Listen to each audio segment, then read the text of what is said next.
بسم الله الرحمن الرحيم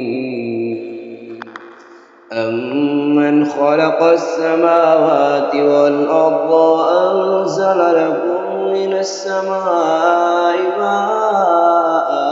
فأنبتنا به حدائق ذات بهجة ما كان لكم أن تنبتوا شجرها أإله مع الله بل هم قوم يعدلون أمن جعل الأرض قرارا وجعل خلالها أنهارا وجعل لها رواسي وجعل بين البحرين حاجزا أإله مع الله بل أكثرهم لا يعلمون أمن يجيب المضطر إذا دعاه ويكشف السوء ويجعلكم خلفاء الأرض أإله مع الله قليلا ما تذكرون أمن يهديكم في ظلمات البر والبحر ومن يرسل الرياح بشرا بين يدي رحمته أإله مع الله تعالى الله عما يشركون أمن يبدأ الخلق ثم يعيده ومن يرزقكم من السماء والأرض أإله مع الله قل هاتوا برهانكم إن كنتم صادقين قل لا يعلم من في السماوات والأرض الغيب إلا الله وما يشعرون أيان يبعثون بل ادارك علمهم في الآخرة بل هم في شك منها عمون وقال الذين كفروا أئذا كنا ترابا وآباؤنا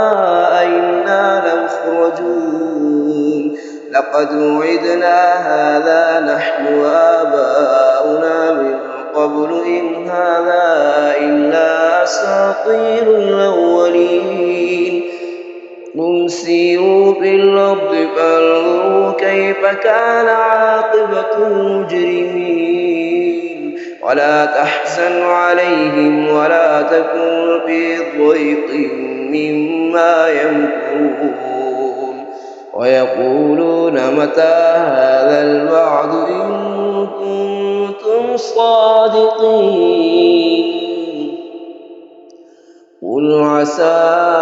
أن يكون ردف لكم بعض الذي تستعجلون وإن ربك لذو فضل على الناس ولكن أكثرهم لا يشكرون وإن ربك ليعلم ما تكن صدورهم وما يعلنون وما من غائبة في السماء والأرض إلا في كتاب مبين إن هذا القرآن يقص على بني إسرائيل أكثر الذي هم فيه يختلفون وإنه لهدى ورحمة للمؤمنين إن ربك يقضي بينهم بحكمه وهو العزيز العليم وتوكل على الله إنك على الحق المبين إنك لا تسمع الموتى ولا تسمع الصم الدعاء إذا ولوا مدبرين وما أنت بهاد العمي عن ضلالتهم إن تسمع إلا من يؤمن بآياتنا فهم مسلمون وإذا وقع القول عليهم أخرجنا لهم دابة سماوات من الأرض تكلمهم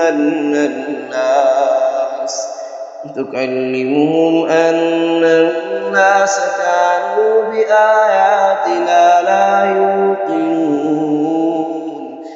ويوم نحشر من كل أمة فوجا ممن يكذب بآياتنا فهم يوزعون حتى إذا جاءوا قال أكذبتم بآياتي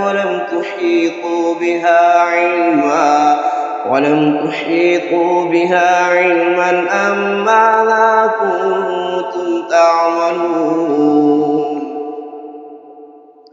ووقع القول عليهم بما ظلموا فهم لا ينطقون ألم يروا أنا جعلنا الليل ليسكنوا فيه والنهار مبصرا إن في ذلك لآيات لقوم يؤمنون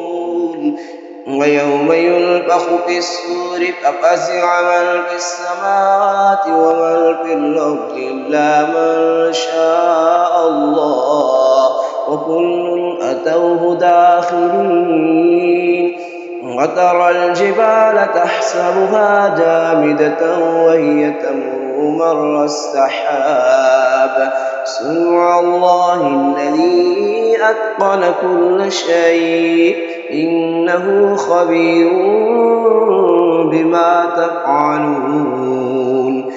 من جاء بالحسنة فله خير منها وهم من الفزع يومئذ آمنون ومن جاء بالسيئة فكبت وجوههم في النار هل تجزون إلا ما كنتم تعملون إنما أمرت أن أعبد رب هذه البلدة الذي حرمها وله كل شيء وأمرت أن أكون من المسلمين وأن أتلو القرآن فمن اهتدى فإنما يهتدي لنفسه ومن ضل فقل إنما أنا من المنذرين وقل الحمد لله سيريكم آياته فتعرفونها وما ربك بغافل عما تعملون.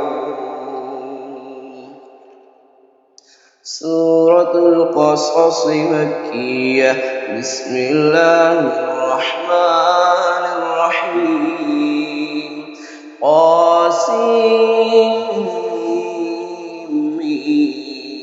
تلك آيات الكتاب المبين نتلو عليك من نبأ موسى وفرعون بالحق لقوم يؤمنون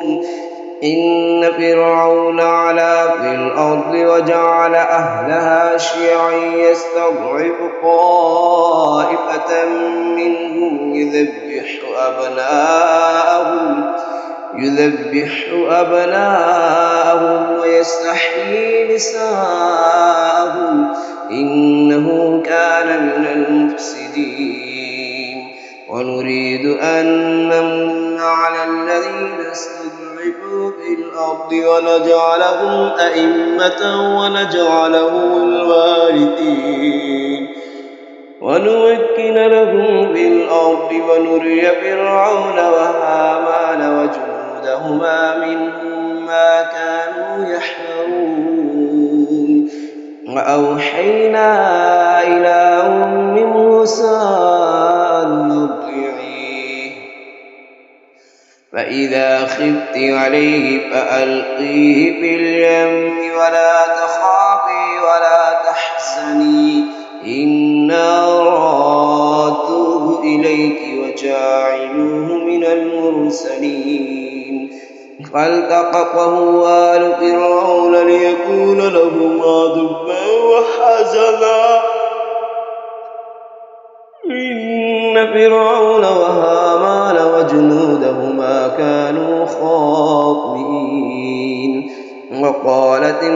امرأة فرعون قرة عين لي ولك لا تقتلوه عسى أن ينفعنا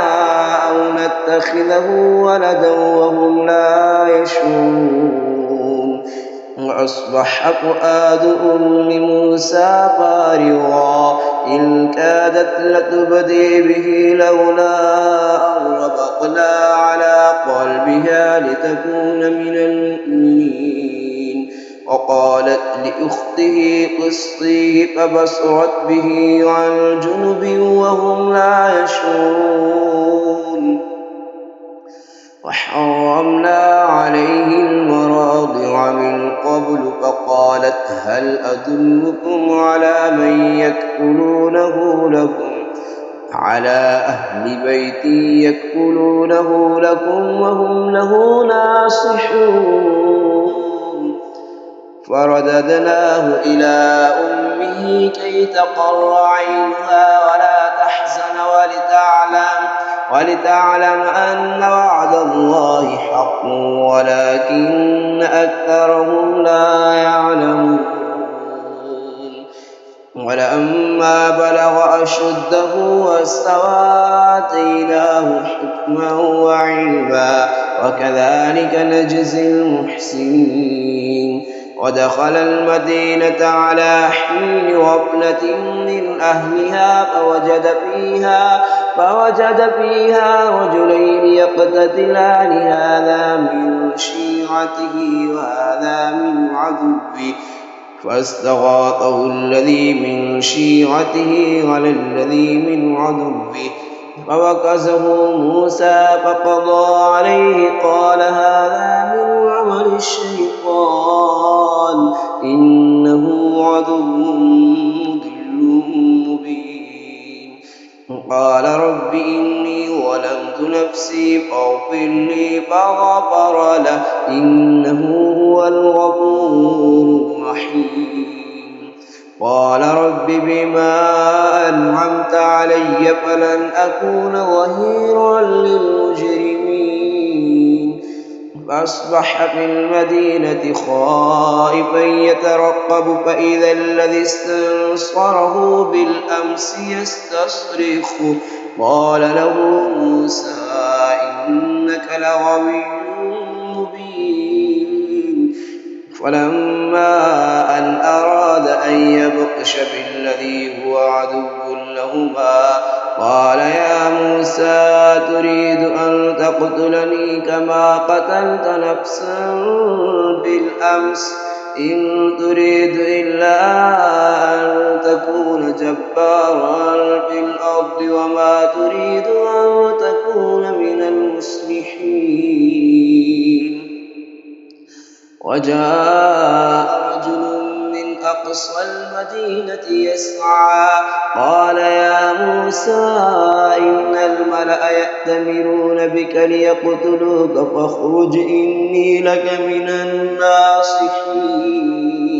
فخرج منها خائفا يترقب قال رب نجني من القوم الظالمين.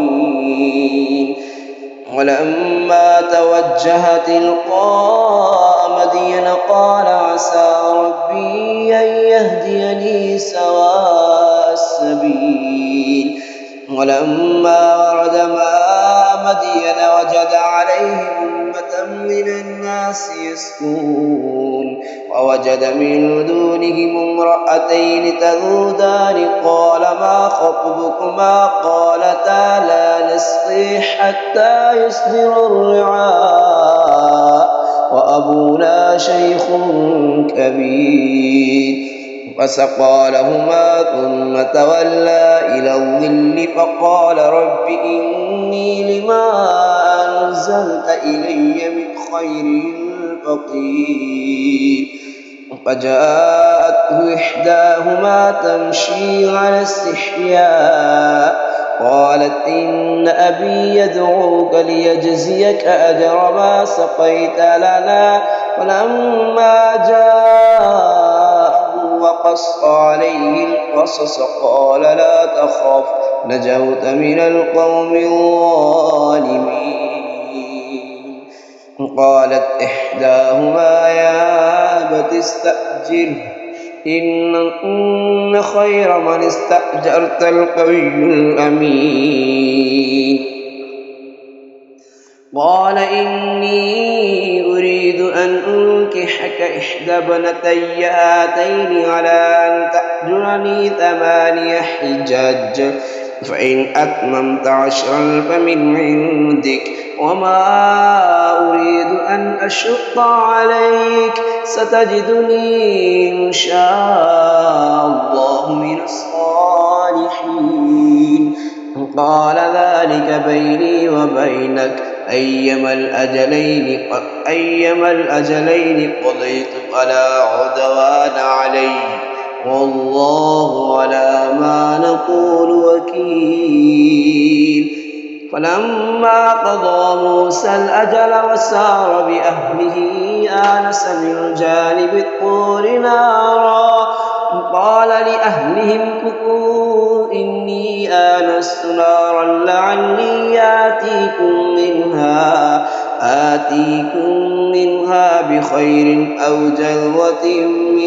بخبر أو جذوة من النار لعلكم تصطلون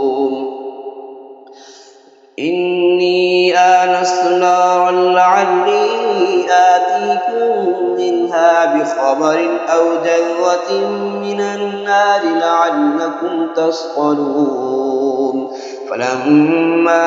أتاها نودي من شاطئ الوادي الأيمن في البقعة المباركة من الشجرة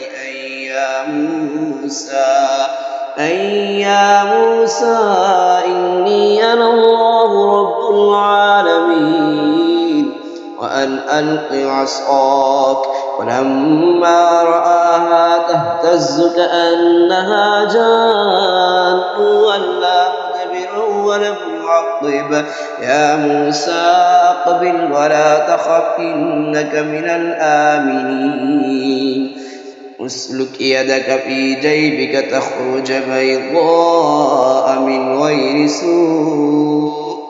واضمم إليك جناحك من الرهب فذلك برهانان من ربك إلى فرعون وملئه إنهم كانوا قوما فاسقين قال رب إني قتلت منهم نفسا فأخاف أن يقتلون وأخي هارون هو أفصح مني لسانا فأرسله معي يرد أن يصدقني إني أخاف أن يكذبون قال سنشد عضدك بأخيك ونجعل لكما سلطانا فلا يصلون إليكما بآياتنا أنتما ومن اتبعكما الغالبون فلما جاءهم موسى بآياتنا بينات قالوا ما هذا إلا سحر مفترى وما سمعنا بهذا في آبائنا الأولين وقال موسى ربي أعلم بمن جاء بالهدى من عنده ومن تكون له عاقبة الدار إنه لا يفلح الظالمون وقال فرعون يا أيها الملأ ما علمت لكم من إله غيري فأوقد لي يا هامان على الطين فاجعل لي صرحا لعلي أطلع إلى إله موسى وإني لأظنه من الكاذبين واستكبر هو وجنوده في الأرض بغير الحق وظنوا أنهم إلينا لا يرجعون فأخذناه وجنوده فنبذناهم في اليم فانظر كيف كان عاقبة الظالمين وجعلناهم أئمة يدعون إلى النار ويوم القيامة لا ينصرون وأتبعناهم في هذه الدنيا لعنة ويوم القيامة هم من المقبوحين. ولقد آتينا موسى الكتاب من بعد ما أهلكنا القرون الأولى بصائر للناس وهدى ورحمة لعلهم يتذكرون. وما كنت بجانب الغربي إذ قضينا إلى موسى الأمر وما كنت من الشاهدين ولكننا أنشأنا قرونا فتطاول عليهم العمر وما كنت ثاويا في أهل مدين تتلو عليهم آياتنا ولكننا كنا مرسلين. وما كنت بجانب الطور إذ نادينا ولكن رحمة من ربك لتنذر قوما ما أتاهم من نذير من قبلك لعلهم يتذكرون. ولولا تصيبهم مصيبة بما قدمت أيديهم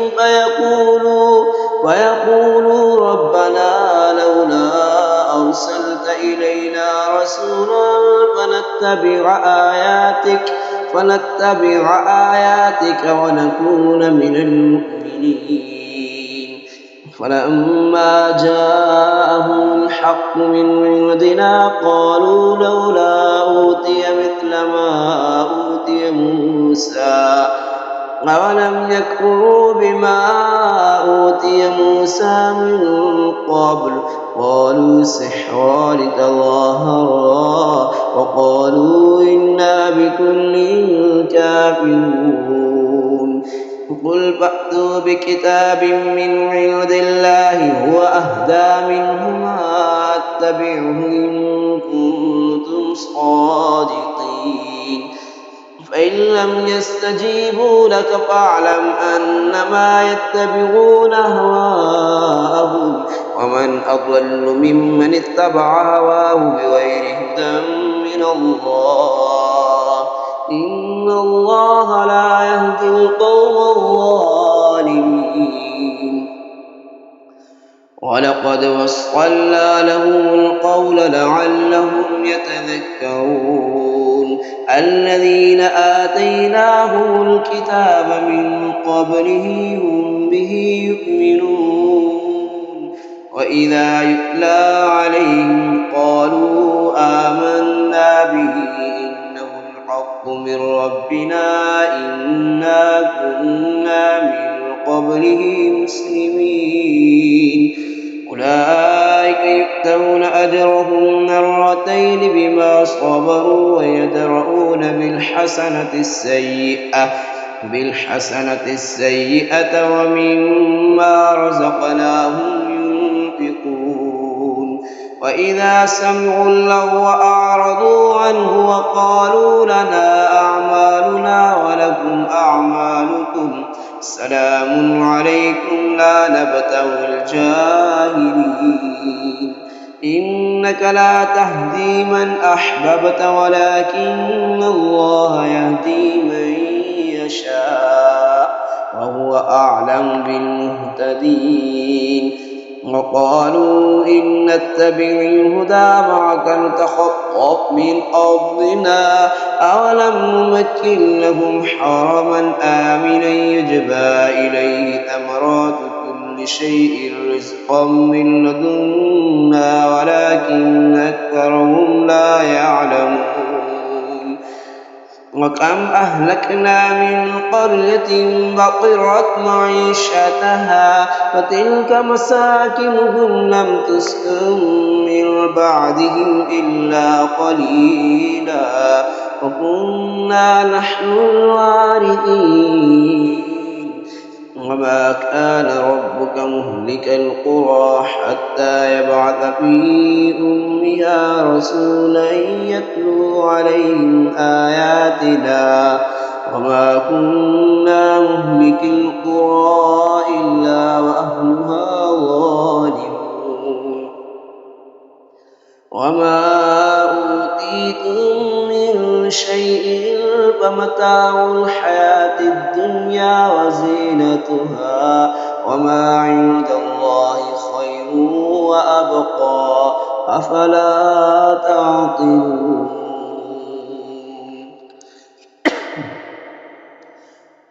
أفمن وعدناه وعدا حسنا فهو لاقيه كمن متعناه متاع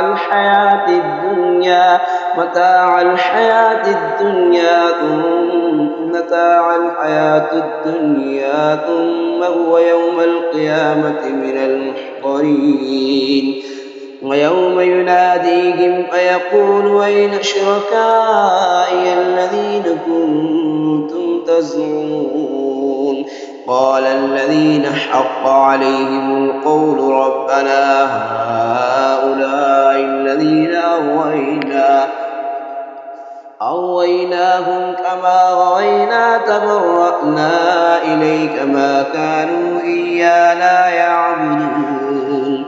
وقيل ادعوا شركاءكم فدعوهم فلم يستجيبوا لهم ورأوا العذاب لو أنهم كانوا يهتدون ويوم يناديهم فيقول ماذا أجبتم المرسلين وعميت عليهم الأنباء يومئذ فهم لا يتساءلون فأما من تاب وآمن وعمل صالحا فعسى أن يكون من المفلحين وربك يخلق ما يشاء ويختار ما كان لهم الخيرة سبحان الله وتعالى عما يشركون ربك يعلم ما تكن صدورهم وما يعلنون وهو الله لا إله إلا هو له الحمد في الأولى والآخرة وله الحكم وإليه ترجعون قل أرأيتم من جعل الله عليكم الليل سرمدا إلى يوم القيامة من إله غير الله يأتيكم بضياء أفلا تسمعون قل أرأيتم من جعل الله عليكم النهار سرمدا إلى يوم القيامة من إله غير الله يأتيكم بليل تسكنون فيه أفلا تبصرون ومن رحمته جعل لكم الليل والنهار لتسكنوا فيه ولتبتغوا من فضله ولعلكم تشكرون ويوم يناديهم فيقول أين شركائي الذين كنتم تزعمون ونزعنا من كل أمة شهيدا فقلنا هاتوا برهانكم فعلموا أن الحق لله وضل عنهم ما كانوا يفترون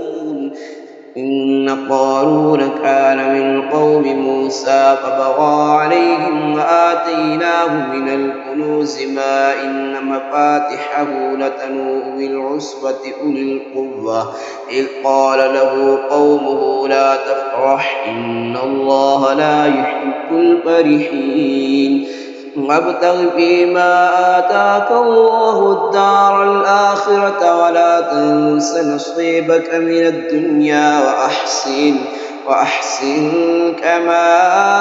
أحسن الله إليك ولا تبغ الفساد في الأرض إن الله لا يحب يحب المفسدين. قال إنما أوتيته على علم عندي أولم يعلم أن الله قد أهلك من قبله من القرون من هو أشد منه قوة وأكثر جمعا ولا يسأل عن ذنوبهم المجرمون. فخرج على قومه في زينته قال الذين يريدون الحياة الدنيا يا ليت لنا مثل ما أوتي قارون إنه له حظ عظيم. وقال الذين أوتوا العلم ويلكم ثواب الله خير لمن آمن وعمل صالحا ولا يلقاها إلا الصابرون. فخسفنا به وبداره الأرض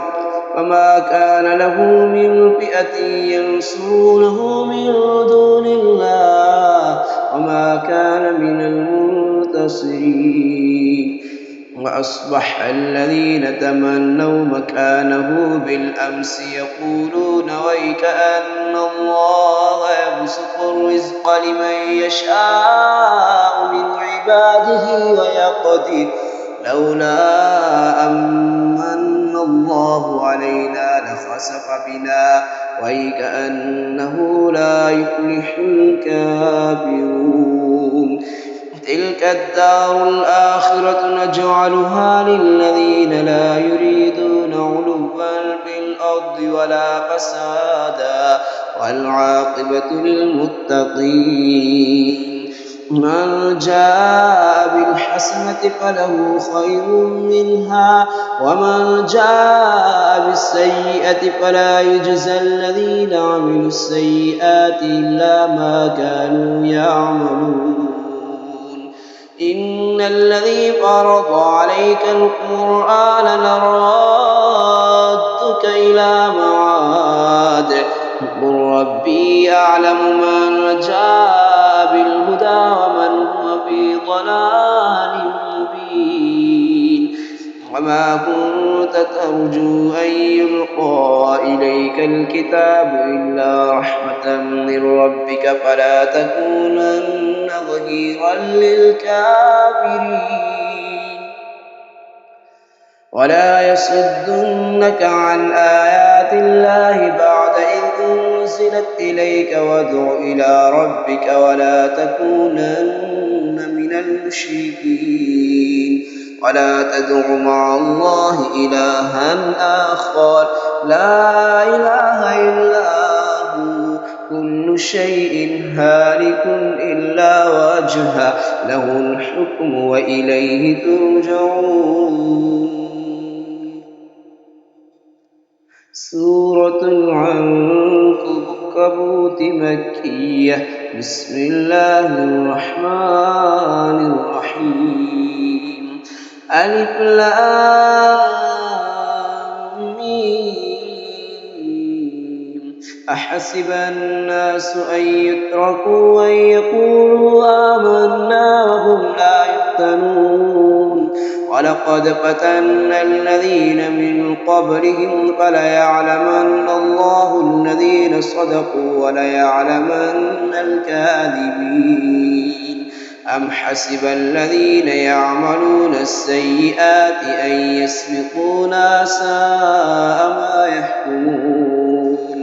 من كان يرجو لقاء الله فإن أجل الله لآت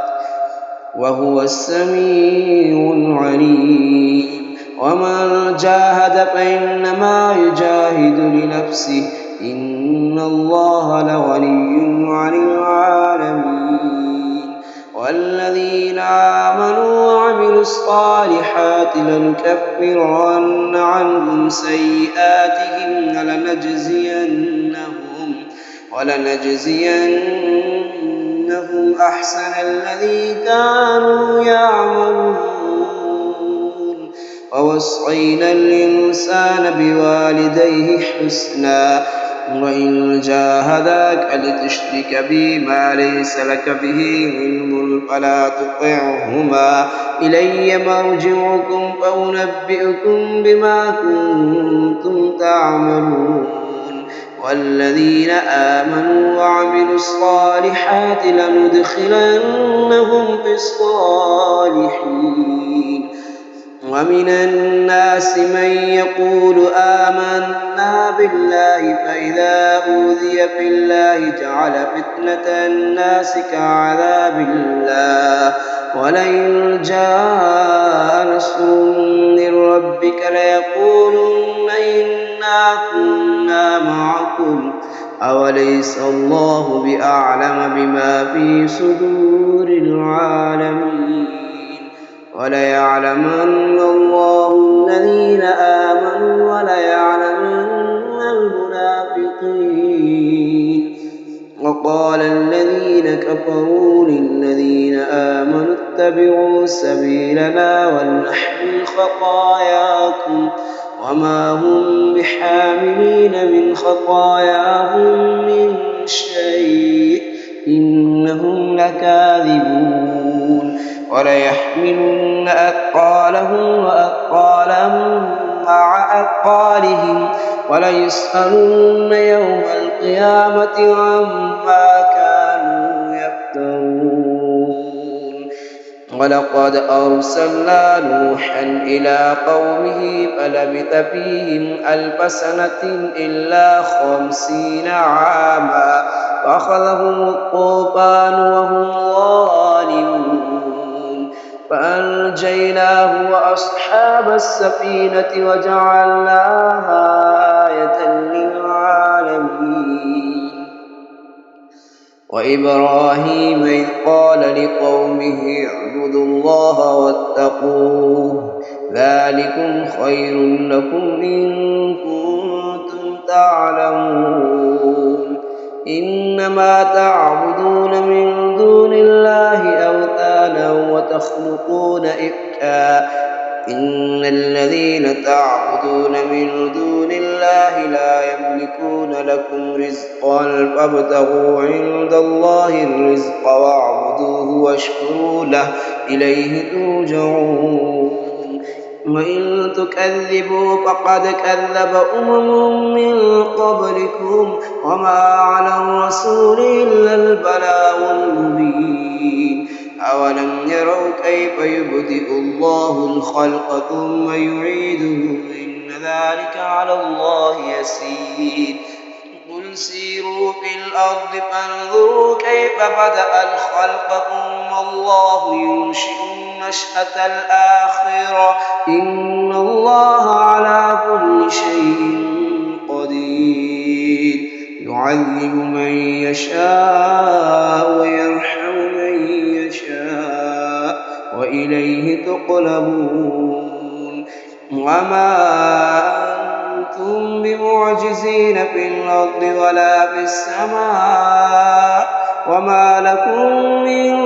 دون الله من ولي ولا نصير والذين كفروا بآيات الله ولقائه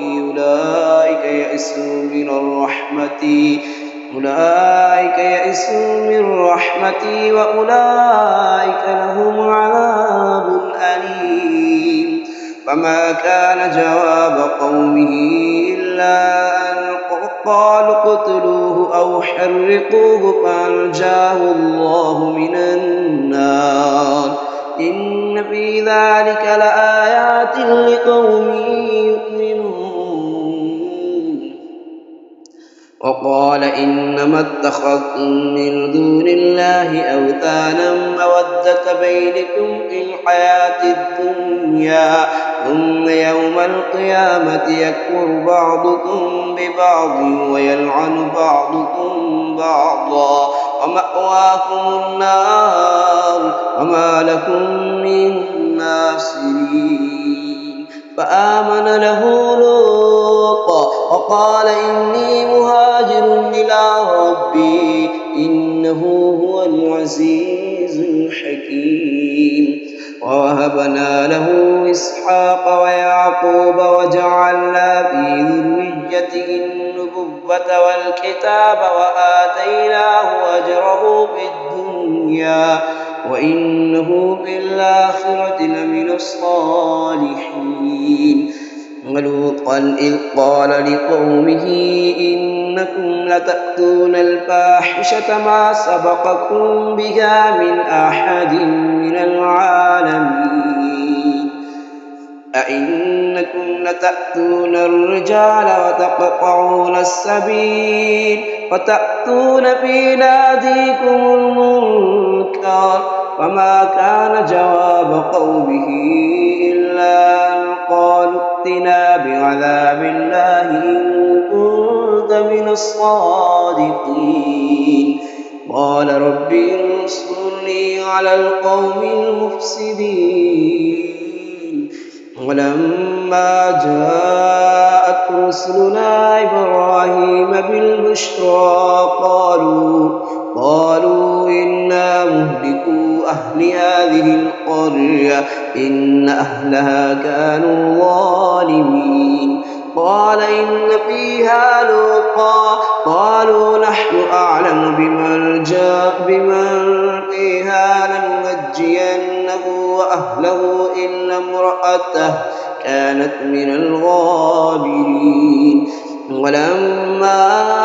جاءت رسلنا لوطا سيء بهم وضاق بهم ذرعا وقالوا لا تخف ولا تحزن إنا منجوك وأهلك إلا امرأتك كانت من الغابرين إنا منزلون على أهل هذه القرية رجزا من السماء بما كانوا يفسقون. ولقد تركنا منها آية بينة لقوم يعقلون. وإلى مدين أخاهم شعيبا فقال يا قوم اعبدوا الله وارجوا اليوم الآخر ولا تعثوا في الأرض مفسدين. فكذبوه فأخذتهم الرجفة فأصبحوا في دارهم جاثمين. وعادا وثمود وقد تبين لكم من مساكنهم وزين لهم الشيطان أعمالهم فصدهم عن السبيل وكانوا مستبصرين. وقارون وفرعون وهامان ولقد جاءهم موسى بالبينات فاستكبروا في الأرض وما كانوا سابقين. فكلا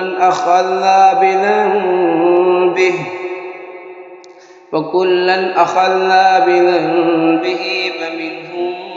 من أرسلنا عليه حاصبا ومنهم من أخذته الصيحة ومنهم من خسفنا به الأرض ومنهم من أغرقنا وما كان الله ليظلمهم ولكن كانوا أنفسهم يظلمون. مثل الذين اتخذوا من دون الله أولياء كمثل العنكبوت اتخذت بيتا وإن أوهن البيوت لبيت العنكبوت لو كانوا يعلمون. إن الله يعلم ما يدعون من دونه من شيء وهو العزيز الحكيم. وتلك الأمثال نضربها للناس وما يعقلها إلا العالمون. خلق الله السماوات والأرض بالحق إن في ذلك لآية للمؤمنين.